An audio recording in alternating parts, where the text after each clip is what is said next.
আসসালামু আলাইকুম সবাইকে মাহে রমজানের শুভেচ্ছা। তো যেমনটা বলেছিলাম, আজ আপনাদেরকে আমি কাস্টমার ইনস্টল করে শেখাবো। তবে তা শেখানোর পূর্বে প্রথমে বলে নিতে হচ্ছে যে এই যে প্রসেসগুলো আমি শেখাবো তা সম্পূর্ণই আপনার নিজ দায়িত্বে নিজের রিস্কে করে নেবেন।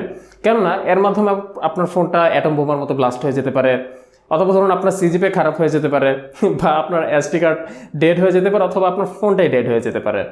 তো এই জন্য আপনার দায়ভার সম্পূর্ণ আপনার নিজের, মানে আমি কোনো দায়ভার নিব না, আমি জাস্ট আপনাদেরকে হেল্প করছি যে এই প্রসেসগুলোতে যেন সঠিকভাবে আপনাকে গাইড করতে পারি, সেটা আমার চেষ্টা থাকবে। কেননা এই প্রসেসগুলো কিন্তু একদমই সোজা যদি আপনি বুঝতে পারেন, আর যদি না বুঝতে পারেন তাহলে সবই খুব কঠিন। তো আজকের ভিডিওতে আমাদের গিনিপিক হিসেবে থাকতে যাচ্ছে এই Redmi K30 Pro ওরফে Poco F2 Pro। তো আপনারা যারা এই ফোনটির ইউজার রয়েছেন তাদের জন্য আজকের ভিডিওটি এই K30 Pro অথবা Poco F2 Pro এর জন্য একটি ডেডিকেটেড কাস্টমার ইনস্টলেশন গাইডের একটি ভিডিও হতে পারে। তো প্রসেসে সবকিছু শুরু করার পূর্বে আপনাদেরকে জানতে হবে আপনার ফোনটির বোর্ড নেম। এই জন্য আপনার ফোনে CPU-Z অ্যাপটি ইনস্টল করুন। ওপেন করে ডিভাইস ট্যাবে গিয়ে বোর্ড নেম চেক করুন। যেমন আমার ফোনটির নাম LMI। এই নামটা জেনে থাকা ভালো, কেননা আপনি আপনার রম ইনস্টল করার সময় প্রায় 100% টাইমে এই নামটা বেশিই দেখতে পাবেন। এছাড়াও এই ফোনটি যেমন Poco F2 Pro এর কিন্তু LMI হয়, UMI হয়, এবং এদের রমগুলো কিন্তু ইন্টারচেঞ্জেবল হয় না। সো এই জিনিসটা জানাটা খুবই গুরুত্বপূর্ণ। তো আপনি দেখে থাকবেন যে কাস্টম রমগুলো বিল্ড করা হয় LMI এর জন্য। এর মানে হচ্ছে আপনার ফোনটি কি K30 Pro নাকি Poco F2 Pro, it doesn't matter at all. আপনার ফোনটির বোর্ড নেম যদি LMI হয়ে থাকে তাহলে সেই রমটি আপনি আপনার ফোনে ইনস্টল করতে পারবেন। তো প্রথমেই আপনার ফোনটির বুট লোডার আনলক করতে হবে।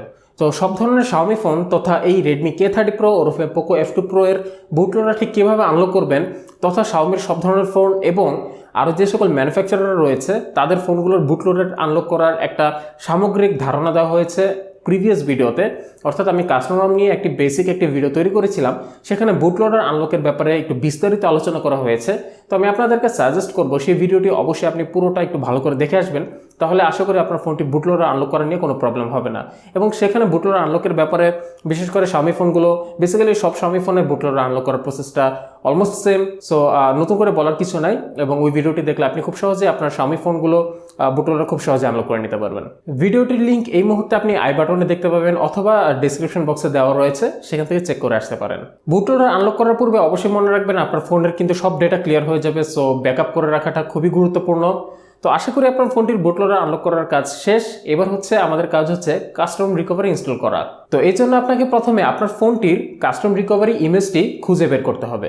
তো কাস্টম রিকভারি ইমেজটি ঠিক কোথা থেকে খুঁজে বের করবেন, কিভাবে খুঁজে বের করবেন এবং কিভাবে ইনস্টল করবেন, এই ব্যাপারগুলো কিন্তু প্রিভিয়াস ভিডিওতে সম্পূর্ণ ক্লিয়ার করে আলোচনা করা হয়েছে। সো আপনারা যদি ভিডিওটি দেখে থাকেন তাহলে আশা করি ভালো করে বুঝতে পারবেন। তবুও আপনাদের সুবিধার্থে আজকের ভিডিওটিতে এই Poco F2 Pro ওরফে K30 Proতে কীভাবে TWRP ইমেজ আপনি ইনস্টল করবেন সেই ব্যাপারটি আরেকটু ব্রিফলি দেখিয়ে দেব।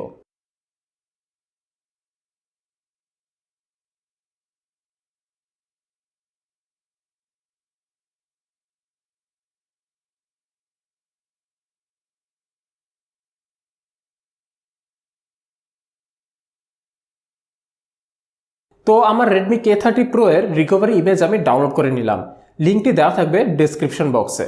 রিকভারিটি এবার এই মিনিমাল ফাস্টবুট ফোল্ডারে রেখে এই ফোল্ডারে CMD ওপেন করে বা কমান্ড প্রম্পট ওপেন করে সিম্পল এই একটি কমান্ড লাইনের মাধ্যমে ফ্ল্যাশ করে ফেলুন রিকভারি।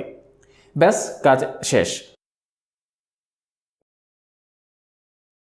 এবার এই কমান্ড লাইনটি লিখে প্রবেশ করে ফেলুন আপনার ফোনটির রিকভারি মোডে। তো এবার আপনি আপনার ফোনটির ফোরামে গিয়ে আপনার পছন্দের রমটি বাছাই করে ফেলুন, এবং অবশ্যই মনে রাখবেন যেখান থেকে আপনি রমটি নামাচ্ছেন, অর্থাৎ যে পোস্ট বা যে ওয়েব পেজ থেকে আপনি নামাচ্ছেন, সেখানে কিন্তু আপনি এই রমটি কিভাবে ইনস্টল করতে হয় এই সম্পূর্ণ ব্যাপারে একটি ডিটেলড এক্সপ্লেনেশন, সেখানে স্টেপ বাই স্টেপ প্রসেস দেখতে পাবেন। সো আপনি অবশ্যই সেটা ভালো করে ফলো করবেন। তো যেহেতু আজকের ভিডিওটি মোটামুটি এক প্রকার K30 Pro এর জন্য একটা ডেডিকেটেড কাস্টম রম ইনস্টলেশন ভিডিও, সো আমরা এখন দেখব যে এই ফোনটিতে আমরা একটা কাস্টম রম ঠিক কীভাবে ইনস্টল করব। তো আমি আমার ফোনটির জন্য একটি রম বাছাই করেছি, এবং এই রমটির নাম হচ্ছে Descendant 11। এই রমটি ইনস্টল করার জন্য একটি ছোট্ট রিকোয়ারমেন্ট রয়েছে, এবং সেটি হচ্ছে আপনার ফোনটিতে রাইট নাও MIUI 12.2.5.0 ফার্মওয়্যারটি বা যে লেট আপডেটটি সেটা থাকতে হবে। তো যদি না থেকে থাকে তাহলে আপনাকে এই ফার্মওয়্যারটি ডাউনলোড করে আপনার ফোনটিতে কাস্টম রিকভারির মাধ্যমে ফ্ল্যাশ করে দেন এই কাস্টম রমটি ফ্ল্যাশ করতে হবে। তো চলুন আমরা প্রসেসগুলো স্টেপ বাই স্টেপ দেখে নিই। ও হ্যাঁ, এই কাস্টম রম এবং এই যে ফার্মার এই যে সকল ব্যাপারগুলো আমরা এই ফোনটিতে ইউজ করতে যাচ্ছি বা যে সকল স্টেপসগুলো নিচ্ছি, তার যে রিকোয়ার্ড ফাইলসগুলো সব কিছু লিঙ্ক কিন্তু ডিসক্রিপশন বক্সে দেওয়া থাকবে। তো স্টেপ বাই স্টেপ প্রসেসটি হচ্ছে, প্রথমে রিকভারিতে গিয়ে ফরম্যাট ডেটা করতে হবে, এরপর ফার্মার ফ্ল্যাশ করতে হবে, এজন্য কিছুক্ষণ আপনাকে ওয়েট করতে হবে। ফ্ল্যাশ হয়ে গেলে এবার আপনাকে রমটি ফ্ল্যাশ করতে হবে। তো রিবুট করার পূর্বে আপনি কিন্তু চাইলে আপনার ফোনটিতে ম্যাজিস্ক ইনস্টল করতে পারেন। এই ম্যাজিস্কটা হচ্ছে যে আপনার ফোনটিতে রুট পারমিশন এনেবল করে এবং পাশাপাশি ম্যাজিস্ক খুবই পাওয়ারফুল একটা টুল, যার মাধ্যমে আপনি সিস্টেমের ডেটাকে কোনো প্রকার মডিফাই না করে, মানে হচ্ছে আপনার ফোনের যে সিস্টেম পার্টিশন বা সিস্টেমের যে ভেতরকার ডেটাগুলো এগুলোকে মডিফাই না করে বিভিন্ন রকম সিস্টেমগত মডিফাই করতে পারবেন। মানে আপনি কি বুঝছেন?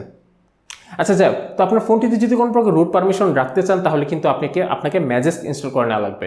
তো আমার বেসিক্যালি আমার রুট পারমিশন প্রয়োজন পড়ে না, সো আমি এই যাত্রায় ম্যাজিস্ক ইনস্টল করছি না। যদি আপনার প্রয়োজন পড়ে, আপনার যেই রমটি যেখান থেকে ডাউনলোড করেছেন সেখানে আপনি দেখে নেবেন যে তারা ম্যাজিস্কের কোন ভার্সনটি রেকমেন্ড করছে। সো সেই ভার্সনটি আপনি এবার চাইলে এই মুহূর্তে আপনি আপনার ফোনটিতে ফ্ল্যাশ করে নিতে পারেন। ফ্ল্যাশ হয়ে গেলে এবার আপনাকে আবারও ফরম্যাট ডেটা করতে হবে। ব্যাস, আপনার কাজ পুরোপুরি শেষ। এবার আপনি রিবুট দিলেই আপনার ফোনটি এই নতুন রমটিতে বুট নিয়ে নেবে।